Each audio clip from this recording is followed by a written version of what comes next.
Hello दोस्तों, मैं हूं सूर्यकांत, आपका उद्यान मित्र एंडलेस नेचर इस मेरे यूट्यूब चैनल में मैं आप सभी दोस्तों का स्वागत करता हूं। इस वीडियो में आज हम एक्सोरा की एक डॉर्फ वैरायटी के बारे में कुछ नई बातें जानने की कोशिश करेंगे। दोस्तों, यह एक्सोरा की प्रजातियां मूल रूप से ट्रॉपिकल जोन के पौधे हैं। इन एक्सोराज में कई तरह की छोटी बड़ी अलग अलग रंगों की ओरिजिनल और हाइब्रिड किस्में हैं। यह एक्सोरा की डॉर्फ किस्म है जिसका नाम डॉर्फ पिंक एक्सोरा है, जिसे कॉमनली पिंक एक्सोरा प्लांट या फिर वेस्ट इंडियन जैस्मिन के नाम से जानते हैं। रूबिएसी फैमिली में जड़ी बूटियां और झाड़ियों का इनका बड़ा परिवार है, जिनमें लगभग इनकी 500 प्रजातियां पाई जाती है। नेटिवली यह पौधे ट्रॉपिकल एशिया के मूल निवासी है, जिसमें ज़्यादातर हमारा भारत और श्रीलंका का भौगोलिक प्रदेश समाविष्ट होता है। प्रादेशिक वितरण प्रणाली अनुसार इसे जंगल जेरेनियम, जंगल फ्लेम, रंगन, पोन्ना ऐसे कई सामान्य नामों से जानते हैं। दोस्तों, एक्सोरा की डॉर्फ किस्म में यह एक उष्णकटिबंधीय जोन का सूरज के प्रकाश में खिलने वाला पौधा है। पिंक कलर के अलावा इसमें और भी रेड, ऑरेंज, येलो और व्हाइट कलर की वैरायटीज आती हैं। मैंने शूट किए हुए यह पौधे एक गार्डन बेड में लगाए हुए पिंक कलर के एक्सोराज के पौधे हैं। इन एक्सोराज के मल्टी कलर छोटे बड़े वैरायटीज में ज़्यादातर रेड कलर की किस्म सबसे कॉमन होती है। इस डॉर्फ पिंक एक्सोरा का मेन फ्लावरिंग सीजन वसंत की शुरुआत से या फिर समर सीजन से लेकर पतझड़ तक होता है। मतलब जिस भौगोलिक एरिया में 3 ऋतु होते हैं, वहाँ सब ट्रॉपिकल जोन में सर्दियों के दौरान यह पौधे डॉर्मेंसी का अनुभव करते हैं। लेकिन गर्म ट्रॉपिकल एरियाज में लगभग साल भर इन पौधों पर फ्लावरिंग दिखाई देती है। समर सीजन में यह एक्सोराज के बौने पौधे मल्टीपल कलियों के गुच्छों के साथ क्लस्टर्स में इस तरह सुंदर मल्टीपल फ्लावर्स प्रोड्यूस करते हैं। यह गुलाबी फूल लगभग स्टार शेप में होते हैं, जो इन पौधों के तनों के सिर पर गुच्छों में खिलते हैं। कॉमनली इन फूलों में समान रूप से 4 पंखुड़ियाँ होती है। कुछ वैरायटीज़ में 5 पंखुड़ियाँ भी देखी जाती है। एवरेजली एक गुच्छे में लगभग 30 से 40 फ्लावर्स होते हैं और गुच्छों में यह फूल वातावरण और पोषण स्थिति अनुसार तकरीबन 5 से 6 हफ्तों तक बने रहते हैं। वहाँ इन फूलों की पौधे पर टिके रहने की अवधि और भी बढ़ जाती है। मतलब बड़े पेड़ों से वगैरह फिल्टर्ड होकर नीचे आने वाली फिल्टर्ड सनरेज में फूल पौधे पर लंबे देर तक बने रहते हैं। मतलब 100% सनलाइट में जहाँ 25 से 30% छाया इन पौधों पर होती है। मतलब मेन फ्लावरिंग सीजन के दौरान बहुत गर्म सनरेज के बजाय हल्की अर्ध छाया वाली स्थिति इन पौधों को काफ़ी सूट करती है। यह पौधे समर सीजन में इनके मेन फ्लावरिंग सीजन में जब अपनी पूर्ण क्षमता से खिलते हैं तो यह काफ़ी आकर्षक दिखाई देते हैं और इसीलिए दुनिया भर के बागानों में और हमारे गार्डन्स के बॉर्डर्स पे यह डॉर्फ वैरायटीज़ काफ़ी पॉपुलर हो गई है। आमतौर पर इन एक्सोराज के फूलों में कोई सुगंध नहीं होती, लेकिन इस एक्सोरा कैटेगरीज में हमारे भारत में और इंडो चाइना में विकसित हुई एक किस्म एक्सोरा फिनलेसोनियाना के फूल सुगंधित होते हैं। हमारे पश्चिम भारत में इन एक्सोराज के फूलों को वेस्ट इंडियन जैस्मिन के नाम से जानते हैं और पूजा विधि में भी इनका इस्तेमाल किया जाता है। 5 से 6 फीट तक विकसित होने वाली एक्सोरा के अन्य किस्मों की तुलना में इन डॉर्फ वैरायटीज़ को एक बार खिलने पर दोबारा खिलने में थोड़ा समय लगता है। दोस्तों, यह एक्सोरा का पौधा लगभग राउंड शेप में एक कॉम्पैक्ट झाड़ी के रूप में बढ़ता है।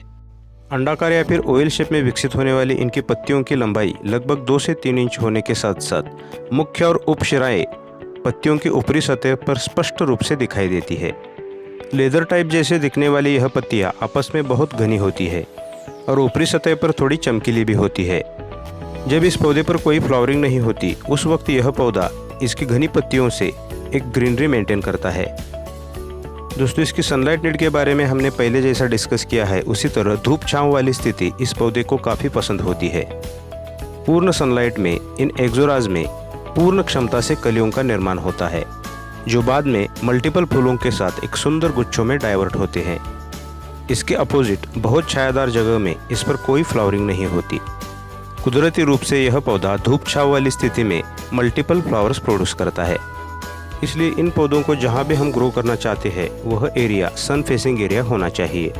पृथ्वी के उत्तरी गोलार्ध में ज़्यादातर सब ट्रॉपिकल जोन में हमारे घर के साइड का साउथ ईस्ट या साउथ वेस्ट लोकेशन होना चाहिए और ठीक इसके विपरीत पृथ्वी के दक्षिण गोलार्ध में भी इन पौधों के लिए नॉर्थ ईस्ट या नॉर्थ वेस्ट लोकेशन होना चाहिए।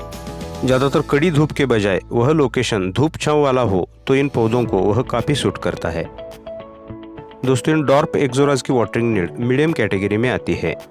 इनकी जड़ों के पास हमेशा एक कांस्टेंट हल्की नमी हमें बनाए रखनी होती है, इसलिए इन पौधों को कभी ओवरहेड वाटरिंग भी ना करे और लंबी देर तक इनको सूखा भी ना रखे।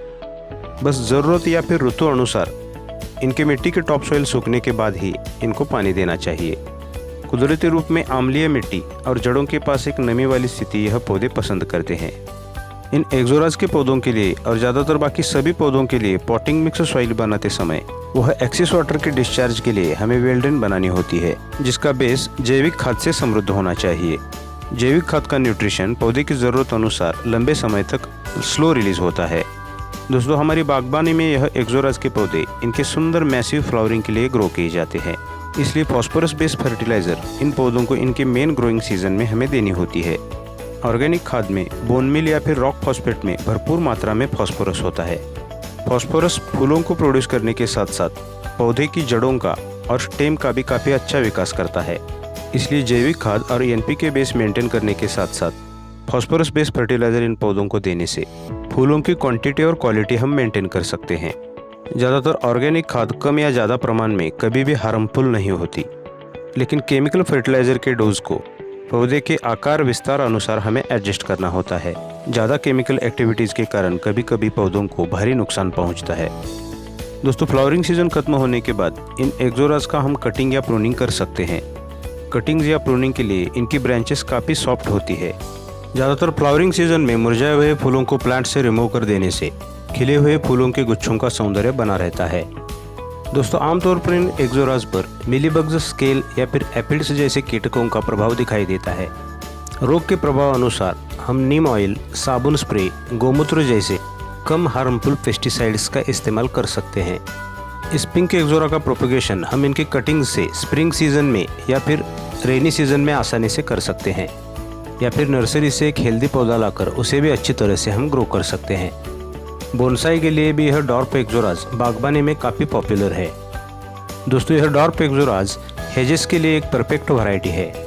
साथ में इसे हम हमारे घर के बालकनीज में, पॉट्स में, कंटेनरों में, फ्लावर बेड्स पर डेकोरेटिव रूप में ग्रो कर सकते हैं। हाइट में 5 से 6 फीट तक बढ़ने वाले अलग अलग कलर के बड़े एक्सोरास के पौधों के बीच में इन डॉर्फ एक्सोरास को लगाकर हम एक अलग एक्सोरा गैलरी भी बना सकते हैं। इनफैक्ट उस दृश्य को हम इमेजिन भी कर सकते हैं।